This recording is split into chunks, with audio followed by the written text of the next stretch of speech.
I'm meteorologist Peter Chan at the National Weather Service for Alaska statewide weather.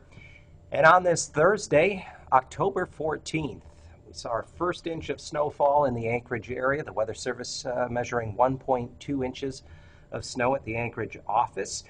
And just a light dusting, but nevertheless, we continue to see colder temperatures than usual and an early push for winter weather that started way back in through the middle part of September.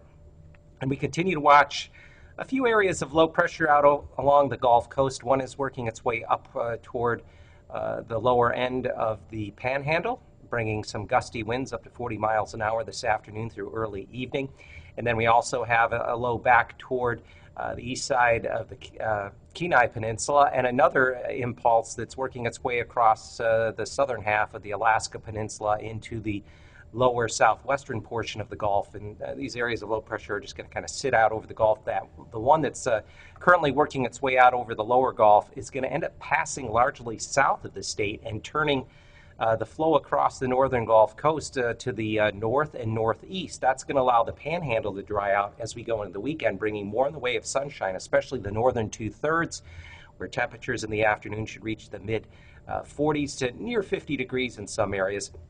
We'll continue to see areas of very light snow flurries or some scattered light snow showers across the interior.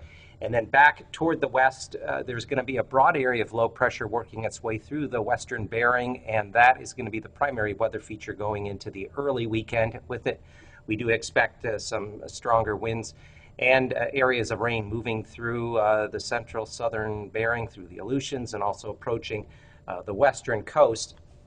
So keep that in mind, as there will be that influence here, especially as we go into Friday night and on Saturday, with some little heavier rainfall possible along the Alaska Peninsula, Cold Bay, on up to just southwest there of King Salmon. And initially, as the precipitation moves onshore, it could be in the form of some snow or a mixed variety of precipitation there along the southwest coast. So with that in mind, we are looking for no real change coming up here into the upcoming weekend in our overall pattern. Temperatures are going to average below normal. For Alaska statewide weather, I'm Peter Chan.